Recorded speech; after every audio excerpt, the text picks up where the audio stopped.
Hello and welcome to WMLT News. I'm Courtney Vanatter. Police have finally charged a man in a machete robbery in the Caribbean island of Nevis. 20-year-old Neville Brown turned himself in on February 19th after he was declared a person of interest. The intruder robbed Supreme Court Justice Stephen Breyer while at his vacation home. Although Breyer nor his family were hurt, the male assailant fled the scene with over $1,000. Officials say that Brown was Justice Breyer's gardener and had no motive for wanting to harm Breyer. Brown's felony carries a maximum sentence of 20 years in prison.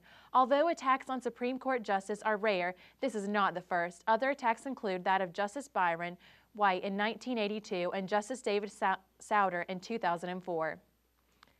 WMLT's Richard Babbage attended an annual plunge into the Bluestone Lake hosted by one of the well-known national fraternities on Concord's campus.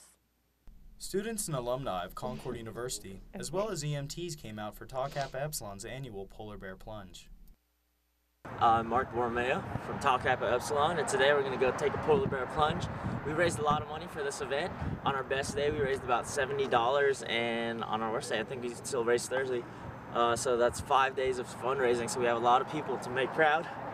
Awfully cold out here, not looking forward to it, but we got to do what we got to do, what we promised. Tau Kappa Epsilon has hosted the annual event for nearly a decade.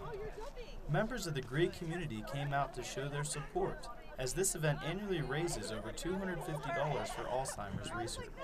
Hi, I'm Rebecca Creel. We're here today with the Teeks for Polar Bear Plunge. We're just really excited to get in. It's going to be super cold, I know, and ridiculous, but we're excited to raise money for Alzheimer's, so woo! This year, Tau Kappa Epsilon raised over $280.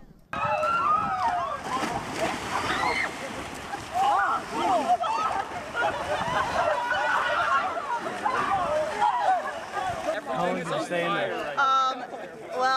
Longer than I intended because I got stuck in the leaves down there, so I kind of got trampled, and then I ran out as soon as I could. Did you have a good time? Yes. And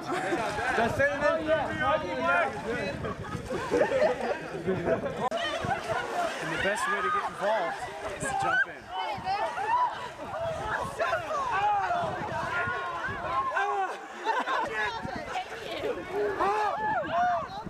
This is Richard Babbage reporting. New construction in sandstone has begun. Here's Nathaniel Altair with more. The New River is a natural resource of West Virginia that brings outdoor enthusiasts from all over, and one of the most popular spots on the river is Sandstone Falls. The National Park Service has commenced on an effort to renovate the existing road to the falls known as River Road into a two-lane parkway that will increase tourism and connect many of the parks of southern West Virginia. Earlier this week, I talked to Doug Talbert, the National Park Service Planning Coordinator for the Parkway, over the phone. The New River Parkway is intended to be a two-lane, slow-speed touring parkway, similar in concept to, say, the Blue Ridge Parkway. Though this could be a great resource to West Virginia, not everyone is excited about the parkway. We're going to lose a large chunk of our front yard, so it's probably just going to be like my house, porch, about 5 feet of yard, and then road. So we're gonna move, and I don't know how much they're gonna offer us, but we're gonna have to move in about 6 months, or I don't know what they're gonna do, but we got to be out of there by 6 months.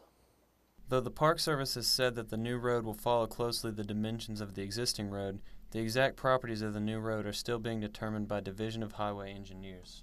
However, the Park Service has been trying to make the road as uninvasive as possible for residents. Our parkway will be a mix of private and state and federal lands. There'll be state parks, there'll be the national park, but there'll also be private holdings as well. So, we're trying to come up with a parkway concept that will work with all of those different groups. Construction of the first section of the road is scheduled to be completed by September 2013. For WMLT News, this has been Nathaniel Altair at Sandstone Falls. Authorities in Huntington believe that a recent string of fires were the result of arson.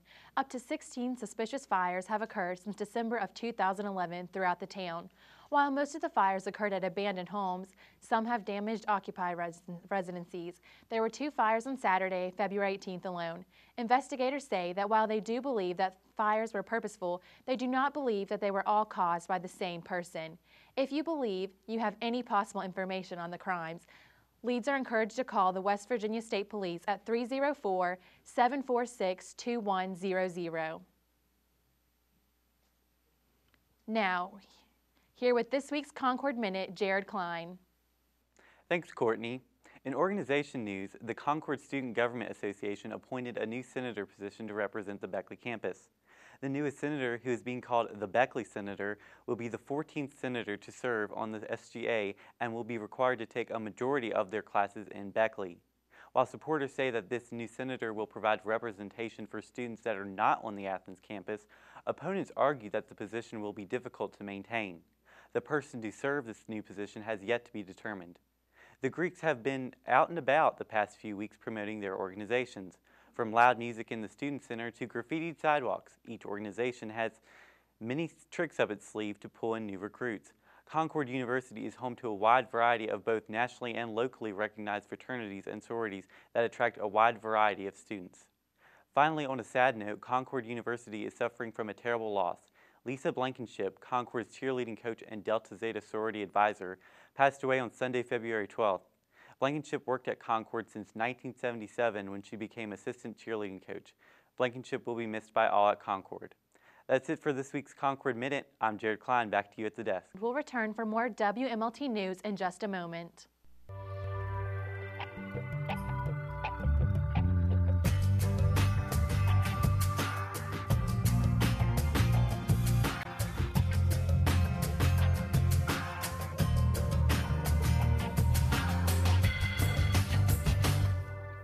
Welcome back to WMLT News. A carbon monoxide leak has taken place at a hotel in Charleston, killing 44-year-old Rhode Island engineering contractor William Moran and leaving 17 other people injured. Carbon monoxide readings on the 5th floor were about 700 parts million. Anything above 30 parts million calls for concern. The cause of the leak began 11 years ago when the Holiday Inn Express in South Charleston, West Virginia, improperly installed a swimming pool heating unit in 2002. The pipe was further compressed during the unit replacement in December, causing a buildup of carbon monoxide. In California, a Bakersfield man has been arrested for allegedly filleting cats and cooking them on his backyard barbecue. Jason Wilmeret has been arraigned on Friday of charges of alleging animal cruelty and using a pet for domestication animal for food. While both of these charges are misdemeanors, the Kern County Public, where Bakersfield is located, is an outrage. Wilmert's neighbors told the Kern County Sheriff Department they had heard many cats wailing throughout the day, and upon entering the house, the police found a carcass in his kitchen sink as if prepped for cooking, an animal trap, and a cat head in the backyard. Wilmer has been unable to pay the $22,500 bail for the animal cruelty charges and the unrelated littering offenses. It is still unclear if he has an attorney. And now, with this week's sports, here is Richard Babbage. Thanks, Courtney. It's almost time for the basketball postseason here at Concord University.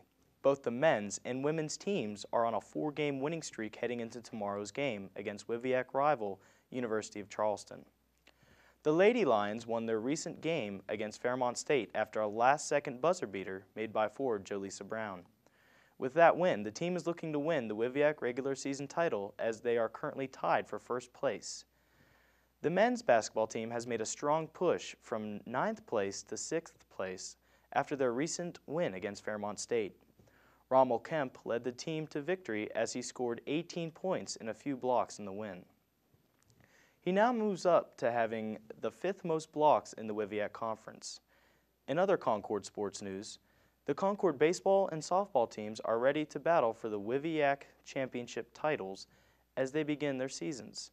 The baseball's team season started strong as they went against nationally ranked teams Wingate and Armstrong Atlantic University.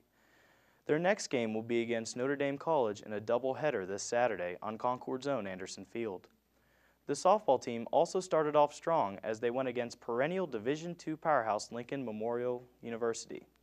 They will also be playing in a doubleheader this Saturday at Shaw University in Raleigh, North Carolina. That's it for today's sports. The FDA plans to review a new fad that just hit the market late last month in New York and Massachusetts. AeroShot, a caffeine shot in a lipstick-sized tube, is planned to be the next big thing. Each tube costs $2.99 and contains 100 milligrams of caffeine powder, about the same as a large cup of coffee and B vitamins. Though the product sports the warnings of not consuming more than 3 AeroShots per day, some speculate that young adults might use the shots to keep themselves awake while consuming alcohol. The fact that it will be breathable is what worries many students at Northeastern University sampled the product, and the reviews were scattered. While some proclaimed their love for the product, others were of hard coffee drinkers. A New Hampshire man defending his home could be facing the same sentence as the burglar. Dennis Fleming of Farmington was arrested for reckless conduct after he returned home to his farmhouse and found 27-year-old Joseph Herbert climbing from a neighbor's window. After already burglarizing his home, Fleming fired the gun into the ground and held Herbert at gunpoint until police arrived. When police arrived on the scene, they made 2 arrests. Herbert was charged with 2 counts of burglary and drug possession and may face up to 7 years in prison, while Herbert is scheduled to be arraigned March 20th on 1 account of reckless conduct and could also face up to 7 years if charged. Penny Dean, spokeswoman for the gun owner of New Hampshire, said, "The fact that this man would be charged is an outrage. Burglars in New Hampshire must know it's open season. This is charging the victim of an innocent," Fleming said. "Didn't know it was illegal to fire into the ground. I've got a clean record. I really don't want to be convicted." County Attorney Tom Velarde will review the case and determine if the charge was against Fleming if appropriate, under the state status regarding self-defense. Scientists have discovered a never-before-seen type of planet. The world, named G1214b, is larger than Earth but smaller than Uranus. The scientists discovered this steamy water world enshrouded by a thick, steamy atmosphere. The planet is located 40 light-years from Earth. The world, which was first noticed in 2010, is said to be too hot to host any terrestrial life as science currently defines it. Zachary Berta, lead author of the Harvard-Smithsonian Center for Astrophysics, said that the high temperatures and high pressures would form exotic materials like hot ice and superfluid water, substances that are completely alien to our everyday experience. That's all for WMLT News. I'm Courtney Vanatter. Please tune in again in 2 weeks for more from Concord University.